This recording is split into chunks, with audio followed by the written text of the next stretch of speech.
Mon nom est Benoît Mercier, on est au Cinoche, le dernier club vidéo à Montréal, et aujourd'hui, on va explorer la cinématographie pour enfants avec notre expert en résidence, Julien Bernatchez. Bonjour Benoît. Salut Julien.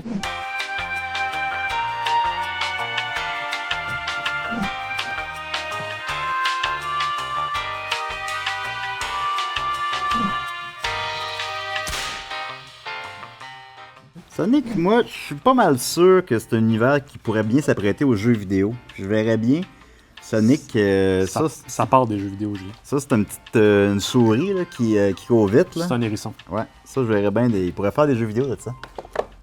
Peu de gens le savent, mais il se fait aussi du cinéma pour enfants. Parce que aussi, ce qu'on oublie parfois, c'est que les enfants naissent du sexe.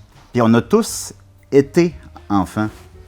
Donc tous les enfants ont des parents, en quelque sorte. Alors, c'est très vrai. Et les parents sont ceux qui louent des films. Donc on a décidé, à un moment donné, que le cinéma pour enfants deviendrait un genre. C'est quelque chose qui est né un peu de ça.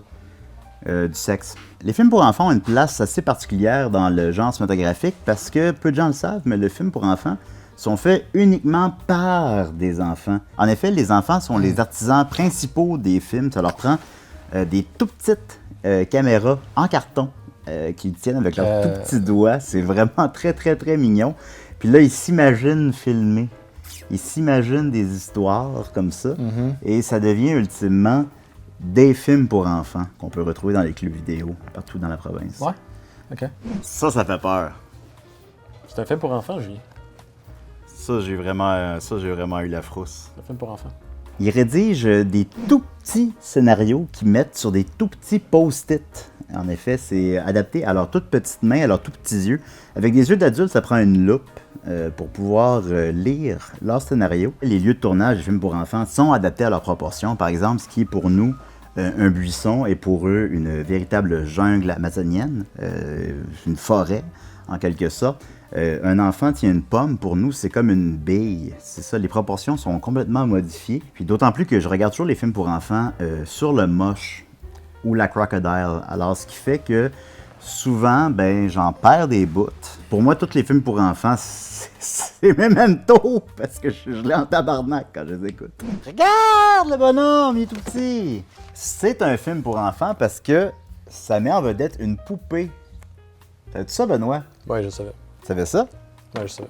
Leurs scénarios, qui je le rappelle sont tout petits, sont souvent inspirés des querelles qu'ils peuvent avoir dans les cours d'école, là, qui pour nous peuvent paraître très juvéniles. Donc, ça n'a pas la complexité des scénarios qu'on peut retrouver dans les films pour adultes, en quelque sorte. Des exemples notoires de films pour enfants, il y a par exemple It, Ouais. avec Ouais. le clown et la ballon. Ouais, la là. ballon. Ouais, c'est ça. Il y a plusieurs enfants dans ce film-là. Sinon, il y a Firestarter aussi, qui comprend une petite fille qui peut lancer du feu. Là. C'est très ridicule. Il y a aussi un autre film pour enfants. Il y a le remake de It. Ah ben, Il y a aussi la suite du remake de It, qui comprend aussi des enfants, mais sont rendus adultes. partout. Mais c'est ça, c'est avec des enfants. Et il y a aussi, évidemment, le remake de Firestarter, qui a mis toutes les salles du monde en feu, littéralement.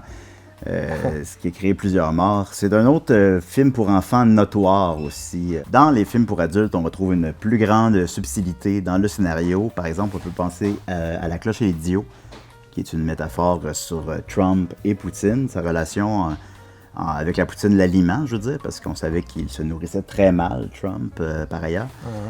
Sinon, évidemment, Police Academy 7, à propos de la brutalité policière.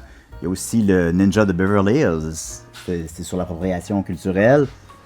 Mamma mia! Les stupides, aussi sur nos leaders politiques. C'est ça, on retrouve ça seulement dans le film pour adultes. Les films pour enfants, ça reste pour les enfants. Et peut-être même qu'un jour, on pourra les regarder, nous aussi, quand on sera l'enfant de quelqu'un. Merci Julien.